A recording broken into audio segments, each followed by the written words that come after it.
Bienvenidos, mi nombre es Rosibel Araujo, soy estudiante de la Universidad Yacambú y hoy voy a hablar sobre algunos conceptos relacionados al psicoanálisis de Freud, ejemplificados en una película para la asignatura de Personalidad 2. En este caso la película es El Guasón. Consciente. Según Cloninger 2003, el nivel consciente se refiere a las experiencias de las cuales la persona se da cuenta, incluyendo los recuerdos y acciones intencionales. Esto se puede evidenciar cuando Arthur ejerce acciones para el cuidado de su madre, como bañarla. Ahí está realizando una tarea de cuidado con plena conciencia de lo que está haciendo. Este es un comportamiento voluntario y dirigido, sin evidencia clara de interferencia de procesos inconscientes en ese momento. Preconsciente. Para Cloninger 2003, es material del cual alguien no se percata en un momento dado, pero que puede traerlo con rapidez a su atención. Incluye la información en la que no se está pensando en el momento, pero que puede ser recordada si es necesario. Por ejemplo, el nombre de soltera de su madre. Dentro del contenido del preconsciente, los pensamientos se mueven con rapidez de uno al otro. Este aspecto es visible en la película cuando Arthur manifiesta su trastorno en público y ante la incomodidad de las personas recuerda que tiene una tarjeta que lo explica. Esta información, es decir, la existencia de la tarjeta y su utilidad para explicar el trastorno, está almacenada en su mente y ante la situación desencadenante, Arthur accede a esa información almacenada. Inconsciente. Cloninger 2003 señala que es el tercer nivel de la conciencia y que es diferente. Su contenido no se mueve rápidamente hacia la misma. El inconsciente se refiere a los procesos mentales de los cuales la persona no se da cuenta. Tal material permanece en este inconsciente ya que de hacerlo consciente produciría mucha ansiedad. Se dice que este material se encuentra reprimido. Esto es que se resiste a volverse consciente. Entre los contenidos del inconsciente están los recuerdos traumáticos olvidados y los deseos negados, protegiendo a la víctima de la ansiedad que acompañaría el recuerdo de esas experiencias. Por ejemplo, un niño pudiera desear que su hermano pequeño muriera, de manera que no hubiera competencia por el amor de los padres. Este deseo es rechazado por la conciencia, ya que es algo horrendo y malo, así que es reprimido. Los freudianos los llaman deseos negados, ya que se niega a tenerlos. Un ejemplo de inconsciente en la película es la escena en la que Arthur lee el archivo médico del psiquiátrico donde estuvo su madre y recuerda el abuso físico que sufrió en la niñez, recuerdo traumático que había sido reprimido para evitar sufrimiento y que emerge en su mente al ser activado por la información del archivo. Este es un claro ejemplo de inconsciente porque la escena muestra que la información había sido bloqueada y reprimida de su acceso consciente para evitar sufrimiento o ansiedad. El ello, según Schultz y Schultz 2010, busca la satisfacción inmediata de sus necesidades y no tolera que ésta se retrase o posponga por motivo alguno. Es el depósito de los instintos y de la libido, energía psíquica que se manifiesta en los instintos. El ello opera sujeto a lo que Freud llama el principio del placer, es decir, dado su interés por reducir la tensión, el ello opera para aumentar el placer y evitar el dolor. Es una estructura egoísta, ansiosa de placer, primitiva, amoral, insistente e impaciente, y no tiene conciencia de la realidad. Dentro de él, los procesos primarios de pensamiento se refieren a un pensamiento infantil mediante el cual el ello trata de satisfacer los impulsos instintivos. Se ejemplifica cuando Arthur se encuentra en el hospital psiquiátrico y, desesperado por obtener el expediente médico de su madre, que le había sido negado a extraer, lucha y le arrebata al empleado el archivo. El yo. Para Schultz y Schultz 2010 controla los impulsos del ello. Este constantemente media entre los deseos del ello y las exigencias de la realidad, llegando a compromisos entre sus demandas opuestas. Algunos autores expresan que actúa como mediador entre el ello y el superyo, o entre las normas morales de este último. Asimismo, señalan que debe ejercer constantemente la función de controlar y posponer. Así, su propósito no es frustrar los impulsos del ello, sino ayudar a que éste pueda reducir la tensión como anhela. Dado que él conoce la realidad, decide cuándo y cómo satisfacer mejor los instintos del ello. Dentro de él, los procesos secundarios de pensamiento son procesos de pensamiento maduro que se requieren para lidiar racionalmente con el mundo exterior. Y el principio de realidad es el principio en virtud del cual el yo opera de modo que impone limitaciones adecuadas para la expresión de los instintos del ello. El yo puede apreciarse cuando Arthur intenta interrumpir y explicar a su jefe lo sucedido con el cartel a pesar de la frustración e impotencia que le generan sus acusaciones de robárselo, en lugar de creerle la explicación de que lo perdió cuando un grupo de jóvenes lo golpeó, además de la posibilidad de tomar la opción de mantener la calma o quedarse callado para evitar conflictos y conservar su trabajo, que es necesario para él. Así, la realidad le exige a Arthur adoptar una postura de tranquilidad para seguir trabajando como payaso y ello le exige responder impulsivamente a las acusaciones. De esta forma ocurre una mediación entre sistemas cuando su yo evita una reacción puramente instintiva del ello y trata de mantener un diálogo con su jefe dentro de los límites de lo aceptable en ese entorno, el superyo. Es decir, Arthur no le grita, no lo agrede y no reacciona impulsivamente, pero tampoco le explica con total calma o sumisión, sino que trata de dar una explicación interrumpiendo en momentos a su jefe. El superyo.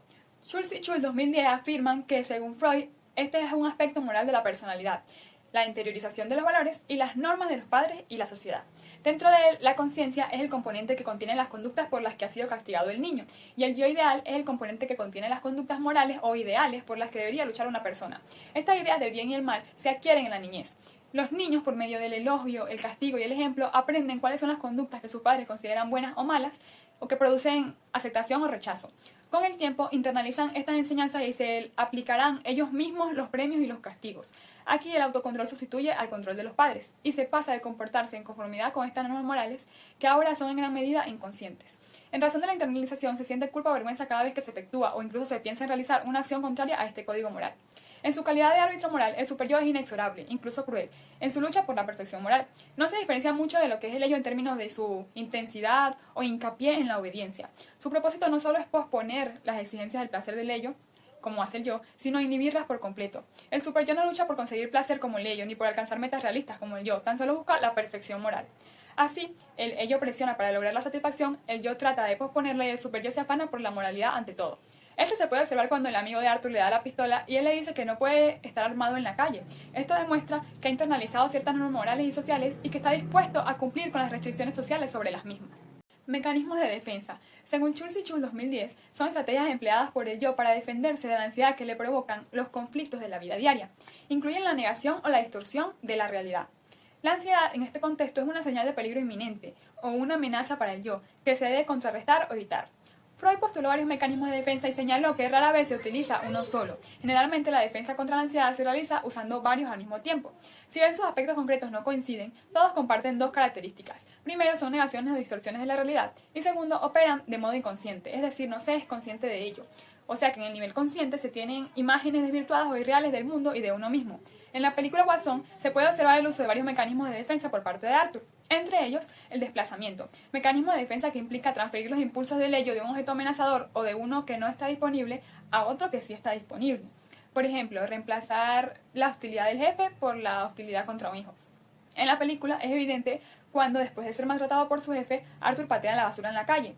¿Por qué esto es desplazamiento? Porque en lugar de confrontar directamente a su jefe, Arthur canaliza su frustración hacia un objeto externo que está disponible. También está la represión, mecanismo de defensa que implica la negación inconsciente de que existe algo que puede producir ansiedad. Se observa cuando Arthur lee el expediente de su madre y viene a su mente el abuso que sufrió en la infancia, conectando emocionalmente con este recuerdo. Reacción tardía que sugiere que este había estado previamente bloqueado o inaccesible a su conciencia. Porque esto es represión.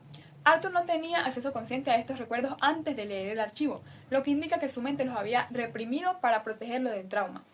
Así, su reacción muestra la irrupción del material reprimido en su conciencia. Por último, la racionalización. Es un mecanismo de defensa que implica reinterpretar la conducta para que parezca más racional y así resulte más aceptable. Se puede visualizar cuando Joker explica que mató a los 3 chicos porque eran horribles. Esta explicación busca hacer que la acción parezca más lógica, moralmente válida o incluso necesaria, tanto a los ojos del perpetrador como a los ojos de otros. Otro elemento relacionado con el modelo teórico psicoanalítico es el conflicto intrapsíquico. Según Serrano 2022, se refiere a conflictos surgidos entre dos tendencias que son opuestas y están dentro de una misma persona. Se puede observar en la conversación de Arthur con la trabajadora social, donde expresa su deseo por ser comediante, pero también su inquietud porque el mundo cada vez está más loco, luego de ser golpeado. Por un lado, tiene un deseo de conexión y aceptación a través de la comedia, y por otro lado, experimenta una creciente sensación de temor ante un mundo que percibe como loco y violento. Esta contradicción entre su anhelo de ser amado y su experiencia de un mundo hostil genera una tensión interna, donde su deseo de ser comediante se ve amenazado por su visión negativa de la sociedad. Por otro lado, están los instintos de vida y de muerte, Eros y Tánatos. Eros es el instinto de vida, que motiva los comportamientos enfocados en el mantenimiento de la vida y el amor.